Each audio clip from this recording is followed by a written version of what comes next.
እንደምንድናችሁ ወንድሞችና እህቶች፣ እንዴት ዋላችሁ?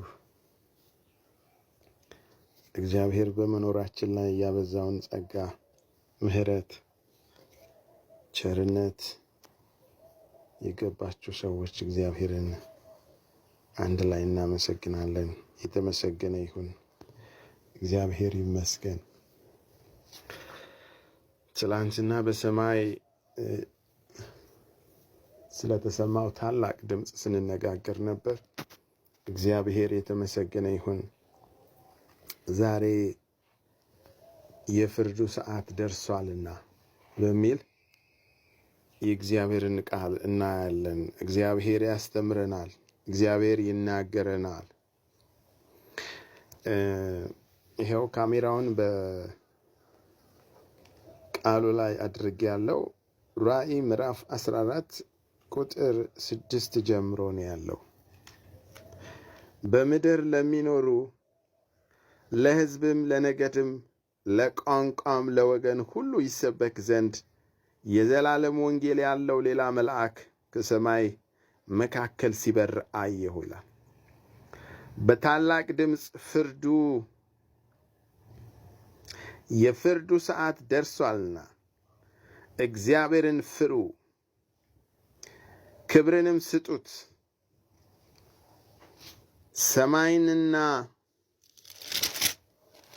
ሰማይንና ምድርን ባህርንም የውሃንም ምንጮች ለሰራው ስገዱለት አለ ይላል። ክብር ለእግዚአብሔር ይሁን። የፍርዱ ሰዓት ስለደረሰ እንድናረግ እዚህ ጋር የጠየቀው ነገር ብዙ ነገር አይደለም። እግዚአብሔርን ፍሩ፣ ክብርንም ስጡት። የፍርዱ ሰዓት ደርሷል። አዎ፣ ብዙ ምልክቶች እያየን ነው። ብዙ ነገሮች በምድር ላይ እየሆኑ ነው። እውነት ነው። ይህን እንደምትስማሙ እርግጠኛ ነኝ። ግን እንድናደርግ የተባለው ነገር አለ። እግዚአብሔርን ፍሩ፣ ክብርንም ስጡት። ወንድሞቼ እና እህቶቼ፣ ምንድነው ፍርዱ? ምንድነው ፍርዱ? ምንድነው የሚለውን በዮሐንስ ወንጌል ምዕራፍ 3 ቁጥር 19 ላይ ነው የምናገኘው። እንደዚህ ይላል ቃሉ በዮሐንስ ወንጌል ምዕራፍ 3 ቁጥር 19፣ ብርሃንም ወደ ዓለም ስለመጣ ሰዎችም ስራቸው ክፉ ነበርና ከብርሃን ይልቅ ጨለማን ስለወደዱ ፍርዱ ይህ ነው ይላል። ፍርዱ ከብርሃን ይልቅ ጨለማን በመምረጥ ላይ ነው። ፍርዱ ከእግዚአብሔር ይልቅ ለሰይጣን በማድላት ላይ ስለሆነ ነገር ላይ ነው ፍርዱ። ስለዚህ ፍርዱ ሌላ አይደለም። ብርሃን የሆነው የዓለም ብርሃን የሆነው ኢየሱስ ክርስቶስ ወደ ዓለም መጥቶ ለኛ ሲል ወደ ዓለም መጥቶ ለሰዎች ሲል ወደ ዓለም መጥቶ ሰዎች ግን ስራቸው ክፉ ስለሆነ ወይም ክፉ ነበርና ከብርሃን ይልቅ ጨለማን ወደዱ። ከኢየሱስ ክርስቶስ ይልቅ ሰይጣንን ወደዱ፣ ወይም በሌላ አማርኛ። ስለዚህ ይሄ ነው ፍርዱ፣ ሌላ አይደለም። ፍርዱ ይሄ ነው። ነገር ግን በዮሐንስ ወንጌል ምዕራፍ 5 ቁጥር 24 ላይ እውነት እውነት እላችኋለሁ ቃሌን የሚሰማ የላከኝንም የሚያምን የዘላለም ሕይወት አለው፣ ከሞት ወደ ሕይወት ተሻገረ እንጂ ወደ ፍርዱ አይመጣም ይላል። ስለዚህ የፍርዱ ሰዓት ቢደርስም ቃሉን ያመነ ግን ወደ ፍርድ አይመጣም። ቃሉን ያላመነ ግን ወደ ፍርድ ይመጣል።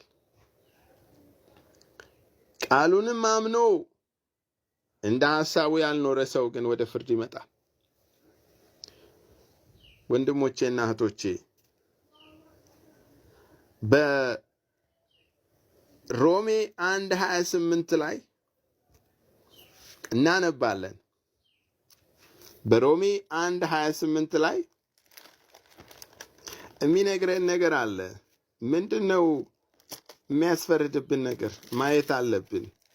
የሚያስፈርድብንን ነገር ዛሬ እያደረግን ነው ወይንስ ከዛ ርቀን ያለ ነው? ምክንያቱም ዘመኑ አልቋል ወንድሞቼና እህቶቼ፣ ዘመኑ አልቋል። ዘመኑ አልቋል። ኢየሱስ ክርስቶስ ሊመጣ ነው። ዘመኑ አልቋል። በሮሜ ምዕራፍ 1 ቁጥር 28 ላይ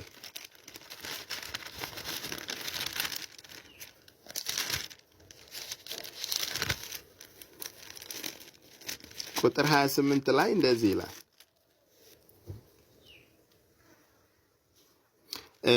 እግዚአብሔርን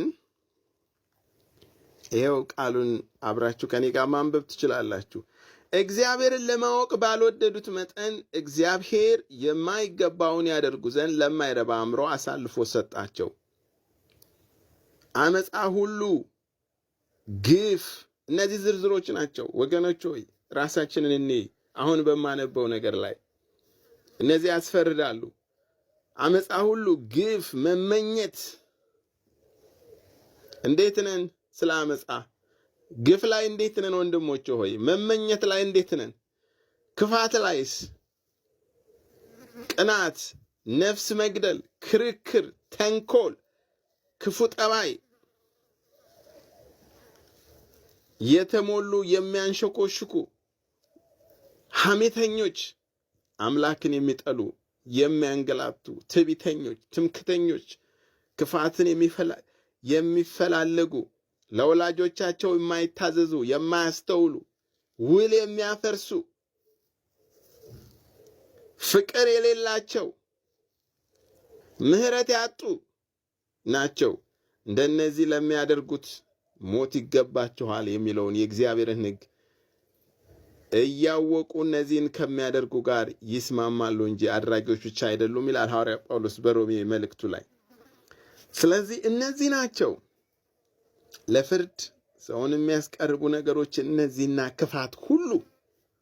ክፋት ሁሉ የሆኑ ነገሮች ናቸው። ግን በዚህ በሮሜ ምዕራፍ 2:2 ላይ እነዚህን ተናግሮ ሲጨርስ ይኸው እንደዚህ ነው የሚለው፣ ስለዚህ እንደዚህ በሚያደርጉት ላይ ይላል። አሁን ከላይ የተጠቀሱትን ማለት ነው። የእግዚአብሔር ፍርድ እውነተኛ እንደሆነ እናውቃለን ይላል። እግዚአብሔር ፍርዱ እውነተኛ ነው። እግዚአብሔር በፍርዱ የሚሳሳት አይደለም። ስለዚህ የሚያስፈርድ ነገር ላይ ነው ያለ ነው ወይንስ ምን ላይ ነው ያለ ነው? ለዚህ ነው እግዚአብሔርን ፍሩ፣ ክብርንም ስጡት። ለምን? የፍርዱ ሰዓት ደርሷልና የሚለው በራእይ መጽሐፍ ምዕራፍ 14 ቁጥር 6 ላይ ማለት ነው፣ ቅድም ያነበብነው። ስለዚህ ወንድሞቼና እህቶቼ ልንነቃ ይገባል። ምን ላይ ነን? ራሳችንን ልናይ ይገባል። እግዚአብሔርን እየፈራን ነው? ምን በደል ላይ ነው ያለ ነው? ምን ኃጢአት ላይ ነው ያለ ነው? ዛሬ ልንመለስ ይገባል። ዛሬ ልንገባ ይገባል። ዛሬ ህይወታችንን ልናስተካክል ይገባል። እግዚአብሔርን ልንፈራ ይገባል። ማንንም አይደለም። ክብርን ለእግዚአብሔር ልንሰጥ ይገባል። ለሞተልን ጌታ፣ ደሙን ለኛ ሲል ላፈሰሰ ጌታ። ወንድሞቼና እህቶቼ የእግዚአብሔር ፍርድ እውነተኛ እንደሆነ እናውቃለን ይላል በዚህ በሮሜ ምዕራፍ 2:2 ላይ። ታዲያ የእግዚአብሔር ፍርድ እውነተኛ ከሆነ ከየት ነው የእግዚአብሔር ፍርድ የሚጀምረው ማለት ነው? ከቤቱ ነው። አንደኛ ጴጥሮስ ምዕራፍ 4 ቁጥር 17 ላይ ሄዳችሁ ማየት ትችላላችሁ። አነባዋለሁ እኔ። ፍርድ ከእግዚአብሔር ቤት ተነስቶ የሚጀምርበት ጊዜ ደርሷልና ይላል። አስቀድሞም በእኛ የሚጀምር ከሆነ ለእግዚአብሔር ወንጌል የማይታዘዙ መጨረሻቸው ምን ይሆን ይላል። ለእግዚአብሔር ወንጌል ወይም ለኢየሱስ ክርስቶስ ያልታዘዙት በጣም ለማሰብ ይከብዳል።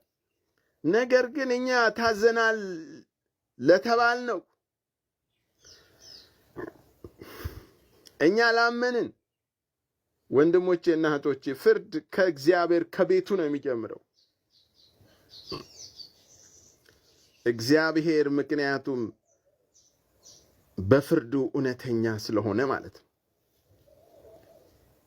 በፍርዱ እውነተኛ የሆነ አምላክ ፍርድን ከሌላ ቦታ አይጀምርም፣ ከቤቱ ነው የሚጀምረው።